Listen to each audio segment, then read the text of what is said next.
Okay, so let's go into Queen Mab. Now, if anyone is like me and is really into fantasy, mythology, folklore, you may have seen the mini-series, the British mini-series of Merlin, not the 2000s Merlin, but the one from 1998 with Sam Neill. And they have the main antagonist's name is Queen Mab. And she's played by Miranda Richardson.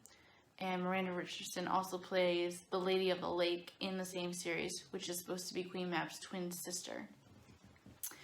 And Queen Mab is a very definitely interesting character in the series because she's the antagonist, but she's not without reason. And I love antagonists like that, like ones that you hate, but you can't fully hate because you see their reasoning as to why they are. And so Queen Mab's whole thing is that she is this really high like magic priestess, and she sees that people are turning to a Christian faith versus her old pagan religion. Because of that, people are forgetting the people of the pagan religion, which includes her, and because of it, creatures and folklore figures like herself and the Lady of the Lake are starting to disappear because they're not being believed in anymore. Kind of like if you were to read American Gods, how the gods start kind of losing all their powers because no one believes in them anymore. And Queen Mab was no exception. So she came up with an idea to create the strongest wizard or sorcerer that the world had ever known. So she kind of sort of is the mother to Merlin, but not technically, because Merlin is born to a human woman, but with no father. But it was by Queen Mab's doing that he was born at all. And so she hopes to teach Merlin all the magic that she can in hopes that he would spread it and more people would kind of worship him and in turn worship her, making it to where she would never disappear. But things definitely go awry. She sort of becomes responsible. So Merlin's mother in the series, spoilers are in fact, this miniseries is over 20 years old, so take it how you will. Merlin's birth mother dies shortly after his birth, and he is raised by a midwife and his Aunt Ambrosia, who seems to have been a follower of Queen Mab's before converting to Christianity. And she's the one who raises Merlin for most of his life until he's a teenager and he figures out that he can actually do magic. And then he has to go and live with Queen Mab, and Queen Mab starts teaching him magic. And then you have Martin Short, who plays Frick, who is definitely a fun character. Any character with Martin Short playing the character is going to be a fun character. And warning, there is a bit of a controversial part in when Merlin first goes to where Queen Mab lives. I'm not going to go into it. It is controversial, but it's a very small scene, and I personally think it shouldn't take away for the rest of the series. If they could just cut out the one scene, it would probably be much better. I'm not going to go into it, though. And so he goes to live with her. Technically, it's Frick that's teaching him most of this magic. And it gets to a part where his Aunt Ambrosia gets sick, and he goes back. She dies. He blames Queen Mab, and he swears never to use magic again. So Queen Mab's plans are all failing, and she has to come up with new plans. And pretty much because of her, King Arthur eventually dies. In the series, not necessarily in the actual folklore. But it ends with Merlin being strong enough to tell her that he's going to just forget about her, and then she just disappears because she's defeated. So anyways, so the actual, where Queen Mab really comes from, and if you ever watch, you're more likely to watch the newer Merlin series, there is a Queen Mab character who is a fairy or a pixie, which makes sense. It makes a lot of sense. So Queen Mab originated from, was created by Shakespeare, by William Shakespeare. And originally she is mentioned in Romeo and Juliet by Mercutio, who tells Romeo that it appears that Queen Mab has been playing pranks on him. It's kind of hard to interpret because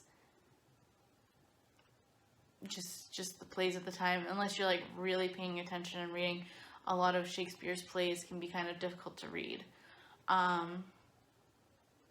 Mostly because of all of the metaphors, the similes, so you don't know sometimes where the fantasy ends and where, not reality, but the more realistic characters are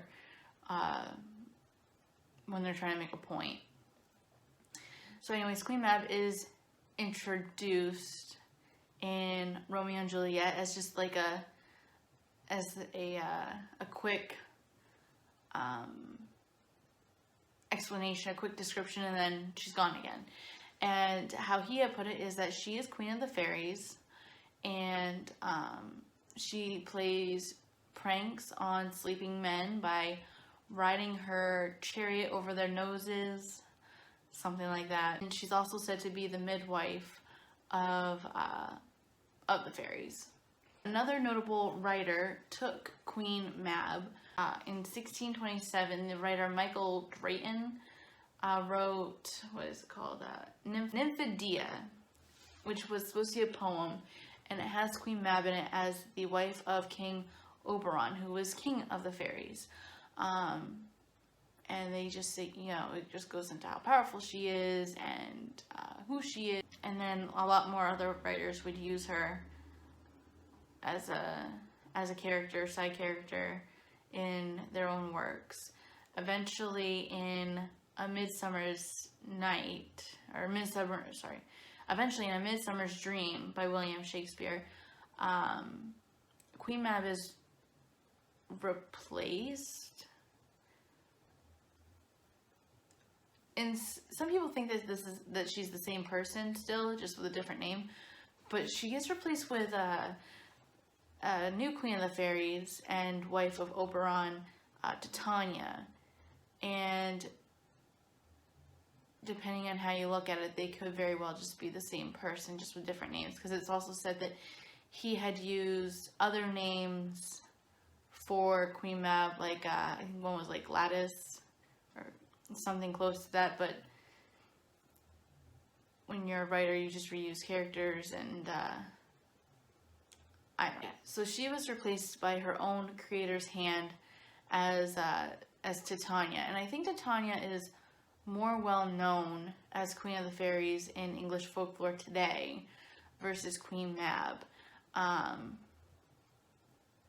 Definitely like so if you ever watch, if you're a nerd like me and you've watched the second season to Sword Art Online, you'll notice that when Asuna is kidnapped, her kidnapper claims himself king of the fairies and keeps on calling her Titania.